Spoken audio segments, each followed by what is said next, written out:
Porque solamente incluyendo a esta persona que Mateo incluye aquí, podemos entender por lo menos o empezar a entender el amor de Dios.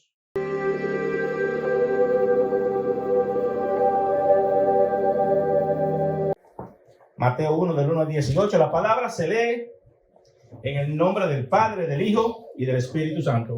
Amén. El libro de la genealogía de Jesucristo, hijo de David, hijo de Abraham. Abraham engendró a Isaac, Isaac a Jacob y Jacob a Judá y a sus hermanos. Judá engendró de Tamar a Farés y a Sara, Farés a Esdrón y Esdrón a Aram. Aram engendró a Asminadab a Nazón y Nazón a Salmón. Salmón engendró de Raab a Bus. Bus engendró de Ruth a Obed y Obed a Isaías. Isaías engendró al rey David y el rey David engendró a Salomón, de la que fue mujer de Urías. Salomón engendró a Roboam, Roboam a Abías y Abías a Asa. Asa engendró a Josafat, Josafat a Joram y Joram a Usías. Usías engendró a Jotán, Jotán a Acaz y Acaz a Ezequías.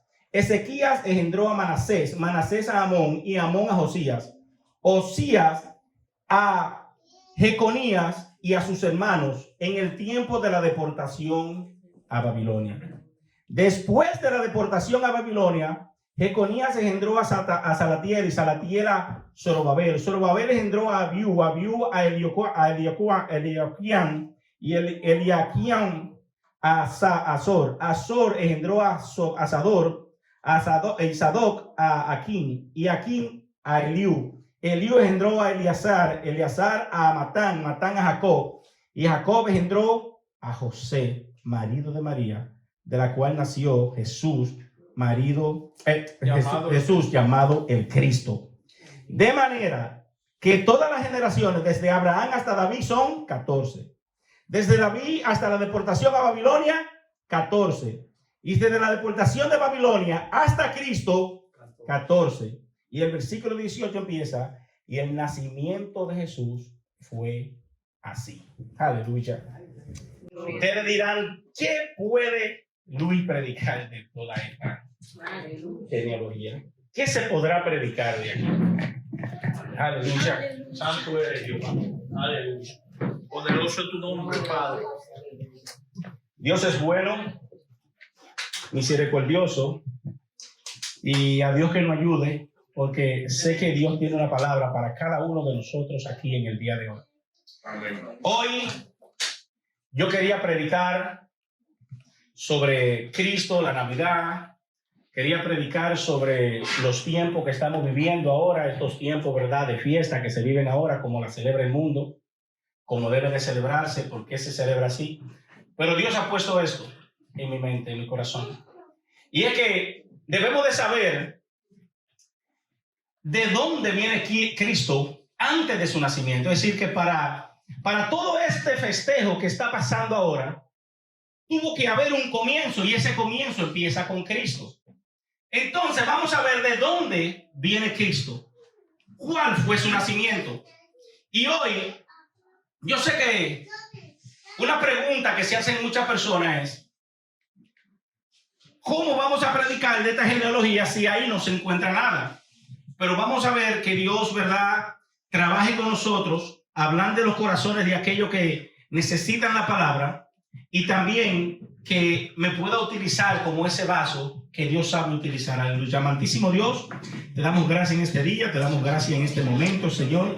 Sabemos, Señor amado, que no somos dignos, mi Dios, que no somos, Señor amado, santo, Señor, que no somos, Señor amado, merecedores o considerados, Señor, a ser merecedores, Señor, de tu gracia. Pero a ti te plació, Señor, a ti te plació plasmarnos, darnos tus gracias, tu misericordia, Señor, para que así, Señor amado, pudiéramos ser rescatados, Señor, de los pecados, Señor, que nos agobiaban, mi Dios.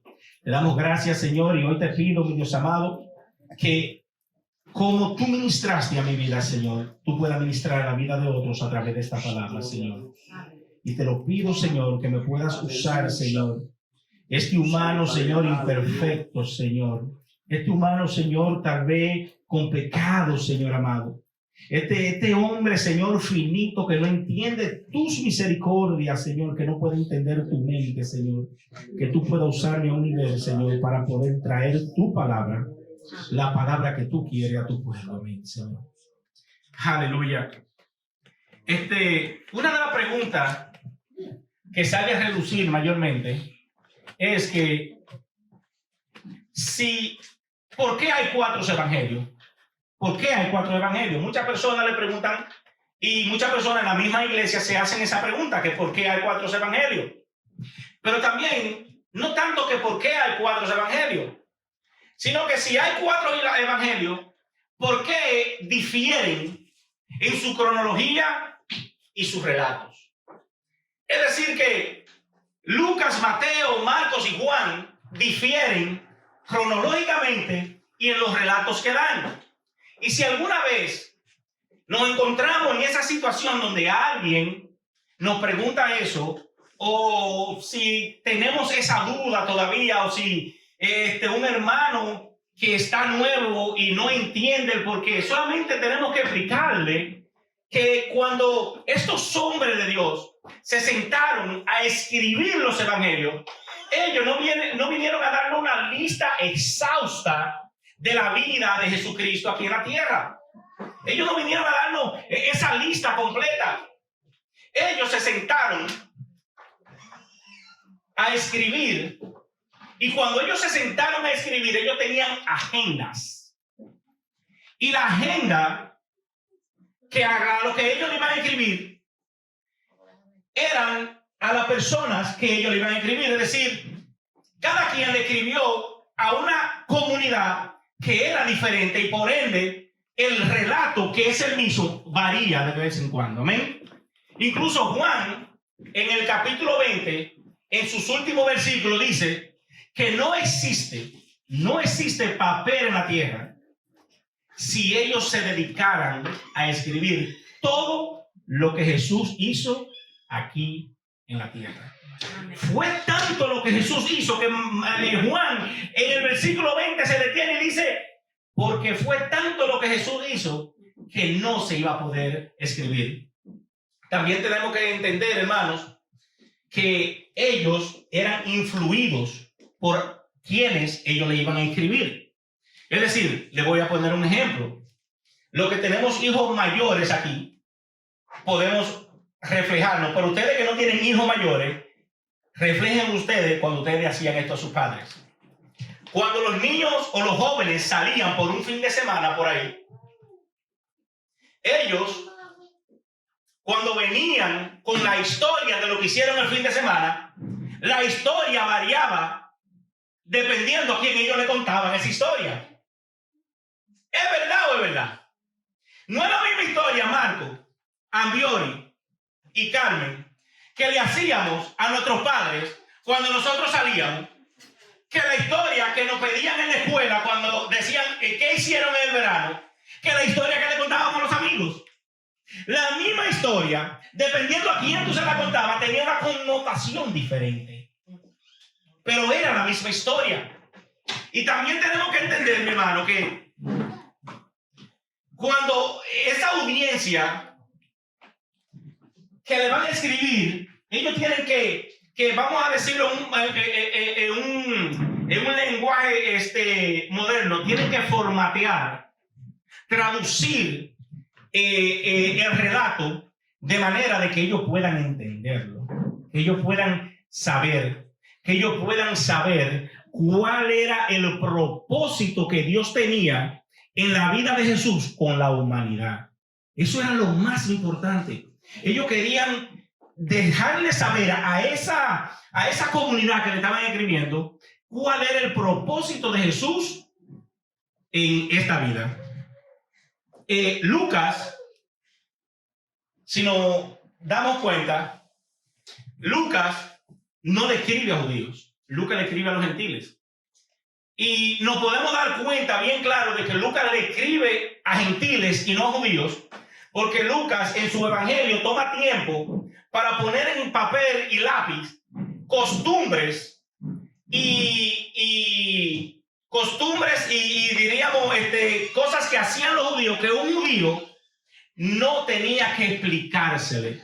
Por ejemplo, cuando Lucas escribe su evangelio, él toma su tiempo para asegurarse de que al que le estaba escribiendo supieran cuáles eran las reglas en el templo, cuál era la fiesta de los templos, cuál era la costumbre de esos tiempos en los templos. Es decir, si él le está escribiendo a un judío, él no va a tomar tiempo para escribir eso porque ya el judío sabía todas esas informaciones. Mateo, más sin embargo, sabemos que le está escribiendo a una comunidad judía. Y una de las maneras que vemos que Mateo le está escribiendo a una comunidad judía es porque vemos que él quiere autentizar, él quiere enseñar, él quiere mostrar de que Jesucristo era aquel hijo del Dios viviente. Aleluya. Y cuando él escribe a este grupo de personas, a esta comunidad de judíos, él lo hace para que ellos vean que Jesús era aquel Mesías que Dios había prometido. Es decir, él lo que quería era que ellos vieran que Jesús era aquel hombre del cual los profetas hablaban, aquel hombre del cual Dios había dicho que iba a usar para sacarlo del pueblo donde ellos estaban. Aleluya. Y para poderlo explicar, su agenda tuvo que ser diferente. Su agenda tuvo que ser totalmente diferente. El Evangelio de Mateo, el relacionar a Jesús con Moisés, si se dan cuenta, él empieza relacionando a Jesús con Moisés. Pero él hace esto porque él sabe que en la mente de los judíos, desde que él relaciona a Jesús con Moisés, Moisés fue el mayor de los profetas de ellos, fue el que liberó a ese pueblo del yugo Egipto y fue quien Dios usó para sacarlo a la tierra prometida. Y de esa misma manera Mateo quiere que nosotros veamos que a ese Cristo, a ese Jesús que ellos mataron, fue el que Dios estaba usando para sacarnos de nuestros pecados. Es decir, que dependiendo a la generación, congregación que ellos le estaban hablando, tenía que ser diferente por eso. Vamos a ver también algo bien importante. Mateo divide su evangelio en 5 secciones. Mateo lo divide en 5 secciones. Y las 5 secciones que Mateo divide su evangelio son los 5 sermones, diríamos, que Jesús da. Los 5 mayores sermones o las 5 mayores, diríamos, discursos que Jesús usa cuando está aquí en la tierra. Él usa, por ejemplo, el sermón del monte. Él usa el sermón del monte. Usa cuando Jesús hablaba sobre el evangelio. Usa cuando Jesús hablaba sobre la iglesia. Usa cuando Jesús hablaba esas largas parábolas. Y usa cuando Jesús también hablaba sobre los fines de los tiempos. Y él usa esto porque él quiere que su libro tenga un reflejo al libro de los Salmos. Y el libro de los Salmos, Marco, también está dividido en 5 secciones. Pero él hace esto porque él quiere que ellos, viendo el libro de Mateo, ellos se van a ir derecho al libro de los Salmos. Y el libro de los Salmos es un reflejo del Pentateuco. Y el Pentateuco es aquel libro que Moisés le escribe a los judíos con la ley que Dios le da. Y entonces él quiere que ellos entiendan que así como Dios usó a Moisés y le dio el Pentateuco para sacarlo de aquella tierra prometida, de aquella tierra para llevarlo a la tierra prometida, así mismo Jesús usa estos 5 discursos para que vean que a través de la gracia de Jesús, Jesús nos va a librar a nosotros y nos va a sacar de los pecados. Es decir, que él está correlacionando todo, aleluya. Y podemos ver la diferencia, Porque si nos damos cuenta, ustedes se acuerdan cómo empieza Juan. Juan empieza con un versículo bien teológico. Juan empieza, en el principio era el verbo, y el verbo era con Dios, y el verbo era Dios, y eso era en el principio. Juan empieza así, bien teórico. En Marcos, más sin embargo, en Marcos no vemos que hay niño Jesús, no hay Navidad. En Marcos, Jesús llega grande. Marcos empieza Jesús cuando Jesús está grande. Lucas, sin embargo, es el que nos da como una historia más relevante, nos lo da más completo. Pero cuando Lucas empieza a hablar, Lucas no empieza con Jesús. Lucas empieza con Juan el Bautista. Con Juan el Bautista empieza. Pero Mateo, mi hermano, mire, Mateo empieza y coge esta genealogía. Y cuando Mateo empieza a explicar esta genealogía, Mateo le está explicando a ellos el ser de Jesús, de dónde Jesús viene, cómo Jesús llegó aquí. Entonces en el versículo 18 dice, y así fue el nacimiento de Jesús. Aleluya. Y así fue el nacimiento de Jesús. Porque Mateo lo que quiere es que cuando él dé su genealogía, cuando él diga lo que él va a decir, él quiere que ellos entiendan que antes de Jesús venir hubo un pasado, que antes de Jesús llegar aquí Dios tuvo que trabajar algo, que antes de Jesús llegar aquí Dios tuvo que romper, Dios tuvo que unir, Dios tuvo que perdonar, Dios tuvo que dar gracia, que él no llegó porque llegó, sino porque había un plan divino detrás, y Jesús entonces llega detrás de todo lo que pasa en esas genealogías. Aleluya. Entonces él se sienta y empieza a escribir y nos plasma 17 versículos solamente de la genealogía de Jesucristo. Y vuelvo a repetir, yo sé que muchos evitamos leer la genealogía. Cuando yo empezaba a leer la Biblia, déjeme decirle que yo no seguía, porque cuando yo empezaba la genealogía, yo decía, a mí no me interesa esto, y la botaba. Cuando no es el Espíritu Santo que te pone a hacer algo, no te vista que no va. Porque ahí está Juan, ahí están los Salmos, ahí está Proverbios. ¿Por qué yo tenía que empezar en Mateo? Cada vez yo empezaba en Mateo, esto no me interesa. Y lo soltaba. Y muchos de nosotros no nos damos, ¿verdad? Y leemos lo que son las genealogías, porque no nos interesan. Pero déjeme decirle que para un judío una genealogía es muy importante.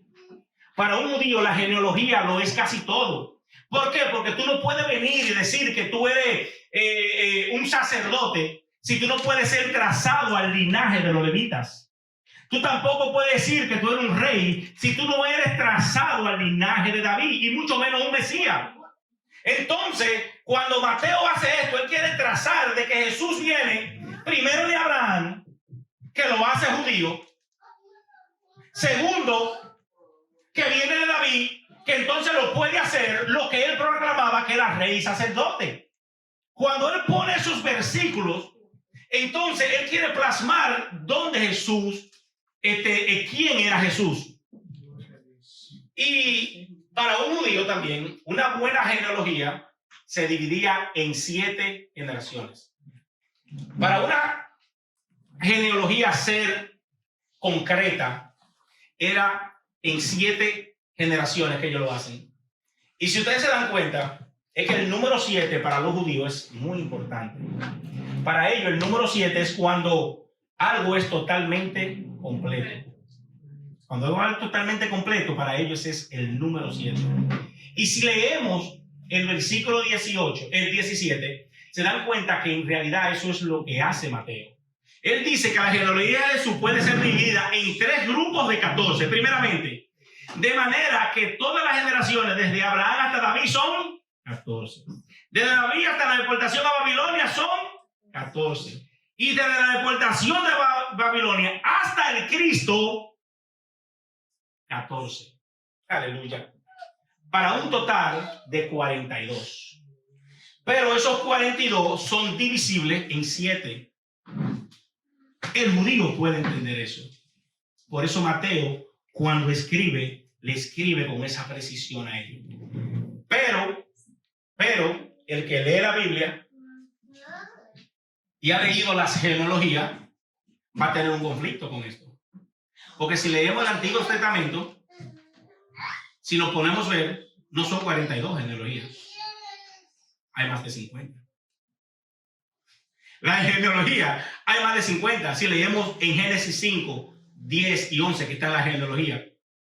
Y Mateo la divide en 42. Pero él hace esto, porque él, en aquellos tiempos, lo importante, déjeme decirle, no era la genealogía que tuviera completa. No era que tuviera completa. Ahora, sí tenía que ser precisa y exacta. Que si aquí hay un grupo de 2 familias y una persona se queda afuera o 2 personas se quedan afuera, eso no interesa. Pero sí, cuando termina la genealogía, tiene que ser exacta sin importar quién quedó fuera. Y déjeme decirle que eso yo creo que nos podemos ver nosotros como familia, porque muchas veces nosotros damos, mi familia es fulanito, fulanito y fulanito. Hay gente que uno como que lo deja fuera, que no quiere incluirlo, como que le da vergüenza incluir a personas, Marco, en la genealogía, como que uno no quiere que sepan que fulanito o fulanita es familia de uno. Y eso es lo que Mateo hace aquí. Mateo trae esa genealogía desde Abraham, y cuando lo trae hay reyes que no fueron muy buenos y él lo deja fuera. Hay personas que no fueron muy santas y él lo deja fuera. Hay personas que no eran, ¿verdad? No llevaban los ritos judíos, o no llevaban la religión como tenía que llevarla, y él lo deja fuera. Pero esto no quita de la genealogía sea exacta. Y como Mateo conoce su gente, como Mateo conoce su rasgo, como Mateo conoce su historia, eso es lo que le hace. Pero lo más bello de aquí es, ay Dios mío, que no es, el problema aquí no es con la persona que él deja fuera. Es decir, que él dejara fuera unas cuantas familias, unas cuantas personas que tal vez sintieran vergüenza, que tal vez no eran santos suficientes para estar, que no eran muy buenos. Se quedaron ahí unos hijos de David, que sabemos lo que pasó con los hijos de David. Se quedaron fuera mucha gente, muchos reyes. Pero el problema, Marco, está con las personas que él incluye en esta genealogía.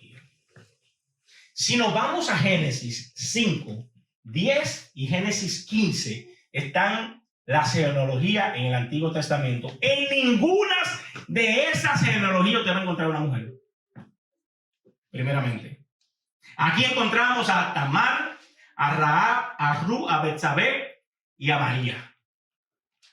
Y en ninguna de esas usted va a encontrar una mujer. Y las mujeres, por favor, discúlpenme, estos tiempos que se están viviendo ahora, somos muy sensibles, pero en esos tiempos,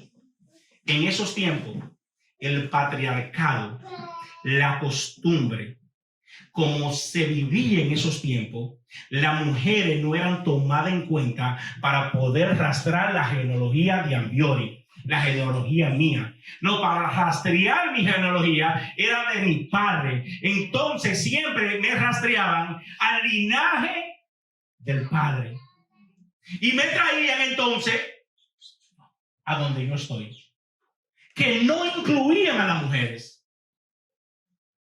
Y Mateo, wow, cuando tiene que autentizar a Jesucristo como el Mesías, como el Cristo, incluye a estas mujeres. Él incluye a estas mujeres. Porque Mateo lo que quiere decir es que no podemos entender a Cristo, no podemos entender el amor y la gracia de Dios si no incluimos a estas personas en esta genealogía. Porque solamente incluyendo a esta persona que Mateo incluye aquí, podemos entender por lo menos o empezar a entender el amor de Dios. Solamente así. Cuando Mateo incluye a estas personas, podemos empezar a entender el amor de Dios. Y le digo, ¿por qué podemos empezar a entender el amor de Dios? Porque ningún judío, en su sano sentido, que no fuera dirigido por el Espíritu Santo, iba a tomar lápiz y papel para poner primeramente el nombre de una mujer en la genealogía, pero segundo, lo que esas mujeres arrastraban con ellas. No solamente el nombre de mujeres, sino lo que esas mujeres arrastraban con ellas. Y cada una de estas mujeres arrastraban una historia de sexualidad con ellas. Vamos a empezar. La primera es Tamar. No sé si ustedes se acuerdan de Tamar. Esta mujer que se casó con 2 hijos de Judá, enviudó 2 veces. Judá se niega a darle el tercer hijo. Ella muy astuta, porque antes, esto también tenemos que saber, una mujer no era completa, una familia no era completa si esa mujer no daba un hijo.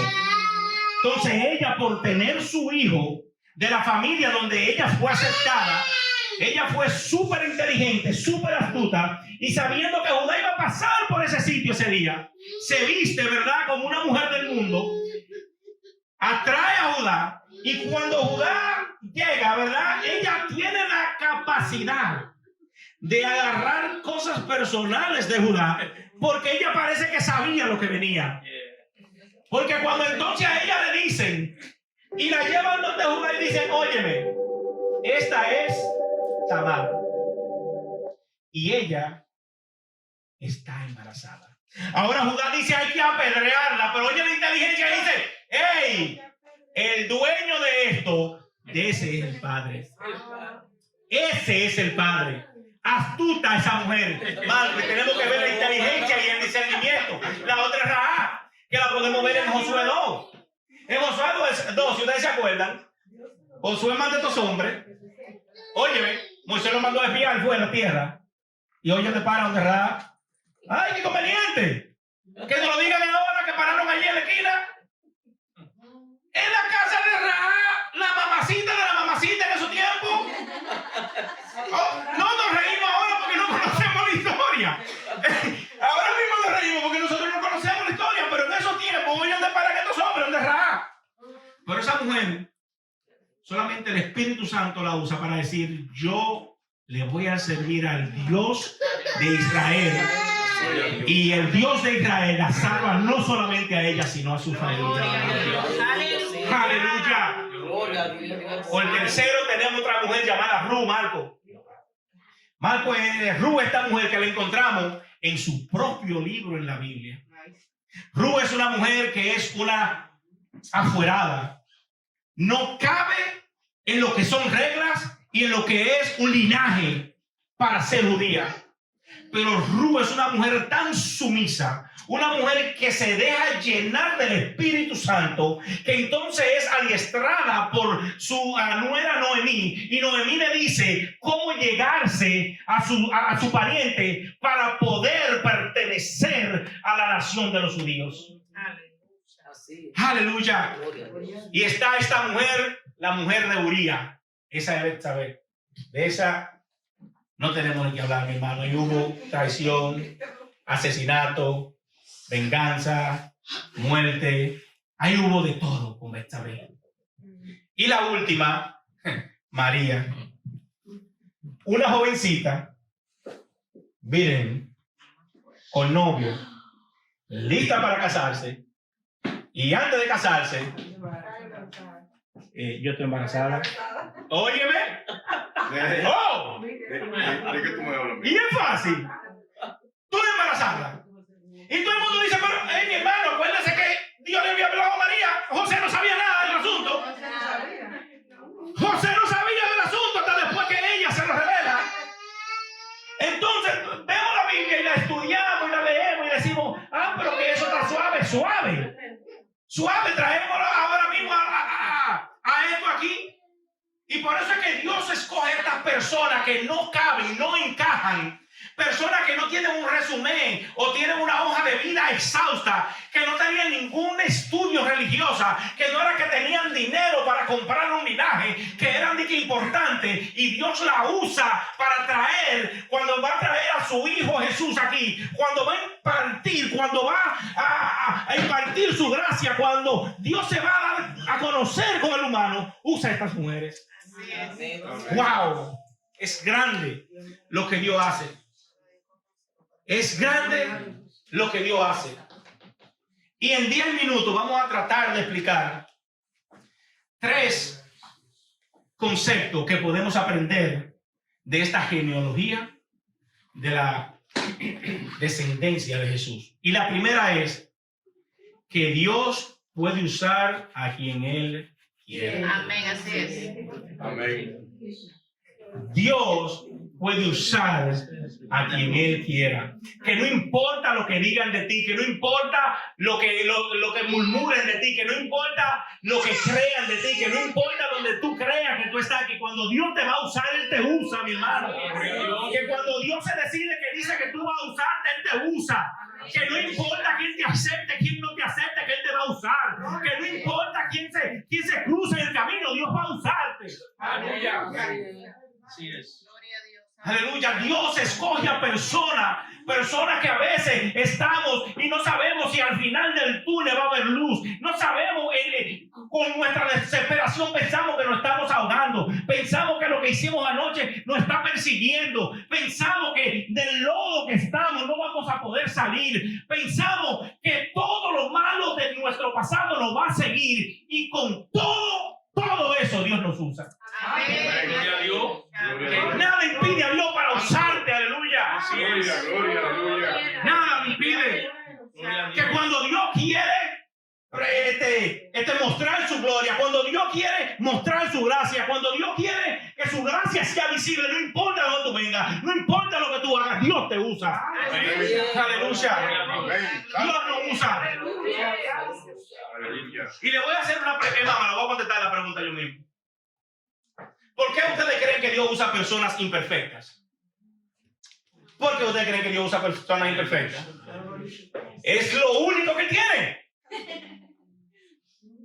Lamentablemente lo único que Dios tiene son personas imperfectas. Noé era un borracho y aún así Dios lo usó, mi hermano. Abraham era un mentiroso y aún así Dios lo usa. Rahab, ¿quién era Rahab? Y mira cómo lo usó Dios. Pedro, quien era un loco, quien te hablaba como te hablaba, quien te tenía que cortar una oreja te la cortaba, si tenía que darte un trompón te lo daba, si tenía que decirte vete para donde sea te lo decía, y Dios a ese que usa con más poder. Pablo, perseguidor de la iglesia, asesino de cristianos, buscando a todo el que alabe, que adore a Cristo, todo el que hable de Cristo. Y Dios lo usa para escribir la mayoría de sus evangelios. Es decir, que no nos podemos sentir menos que nadie, no podemos sentir abajo, no podemos sentirlo de ninguna manera, sino en la gracia y el poder de Dios. Porque si Dios dijo que sí, es que sí, mi hermano. Aleluya. Santo. Oh, aleluya. Santo Dios. Dios usa a cualquiera, aleluya. Dios usa a cualquiera. Pero Dios también trabaja alrededor de lo que sea. Dios trabaja alrededor de lo que sea. Cuando pasa esto, acuérdense que no solamente son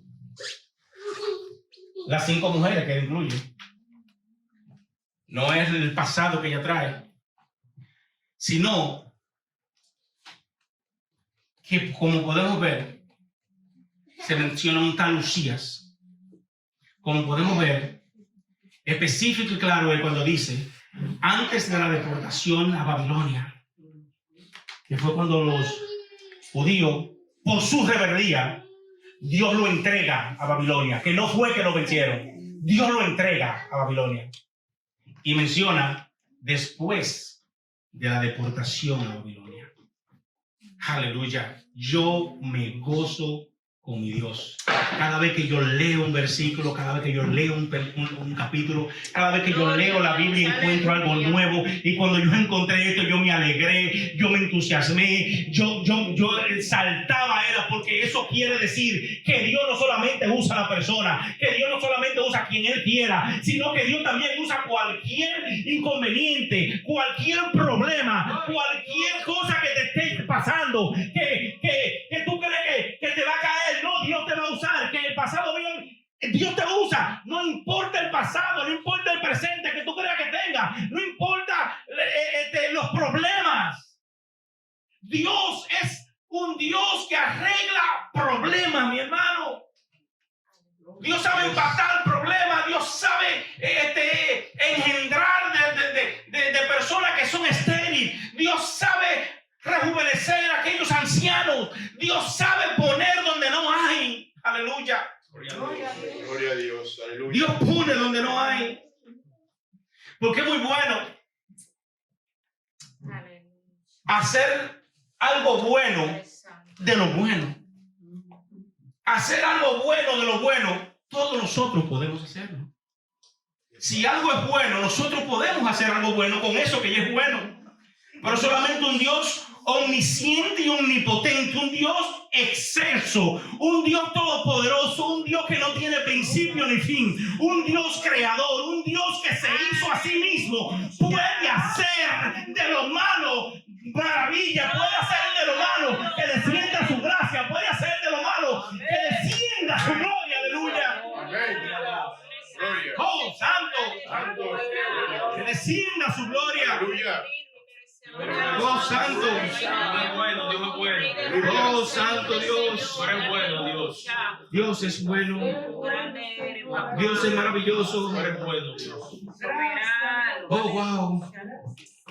Y por último, para terminar, no como los pentecostales, sino de verdad. De verdad, ya.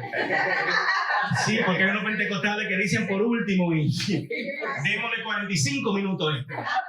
Así es.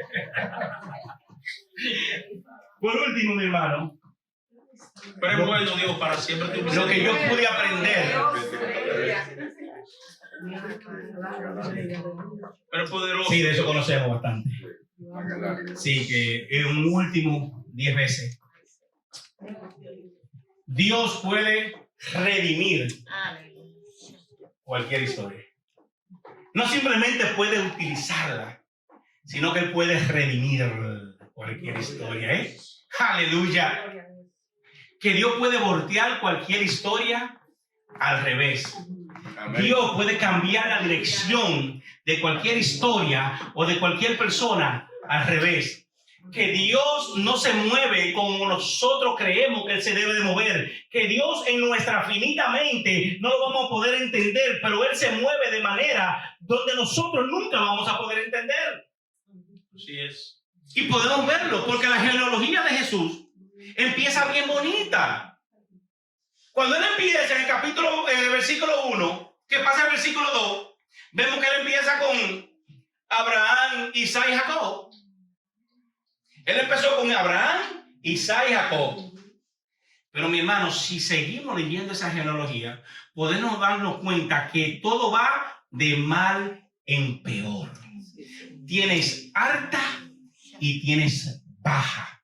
Tiene para la izquierda y tiene para la derecha. Y tiene personas que no quisiéramos que sean nombradas. Y si vemos la genealogía de Jesucristo en este Mateo y nos ponemos nosotros y la vemos, podemos poner un espejo frente a esa genealogía. ¿Por qué podemos poner ese espejo? Porque nosotros así tenemos alta y tenemos baja. Nos vamos a la izquierda y nos vamos para adelante. Nos vamos para abajo y subimos para arriba. Y lo único que nos endereza, lo único que nos hace caminar recto es la gracia y el poder de Dios. Amén. Aleluya. Amén. Santo. Aleluya, que lo podemos ver a través de esa genealogía, que no todo empezó tan bonito, que no todo va a terminar tan bonito, que en medio tú vas a encontrar dificultades, que en el camino tú vas a encontrar espinos, que en el camino te van a atacar, que en el camino van a tratar de voltearte, que en el camino te van a pochar la goma, que en el camino van a tratar de derribarte, pero Dios, su gracia, aleluya, puede redimir esa historia. Amén. ¡Ay, santo! ¡Oh, santo!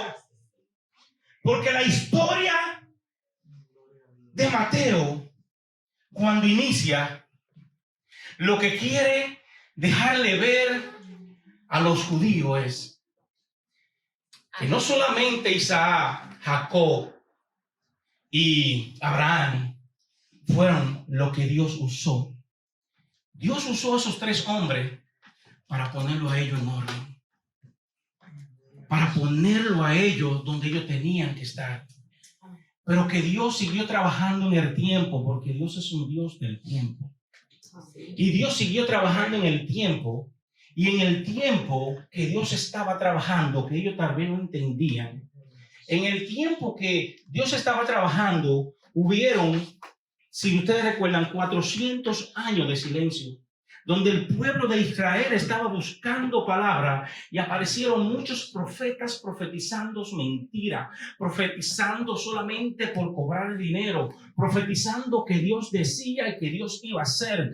Pero déjame decirte que Mateo lo que le quiere decir a ellos, que cuando Dios estaba en silencio en ese tiempo, ya aunque Raab, Betsabé, aunque Ru y toda esta gente estaban pasando, Dios estaba preparando ese puente para, a través de esta jovencita, a través de su Espíritu Santo, poder renovar, poder reunir, poder volver a atar y poder volver a traer a su pueblo, aleluya, a su presencia como Él lo había prometido. Amén.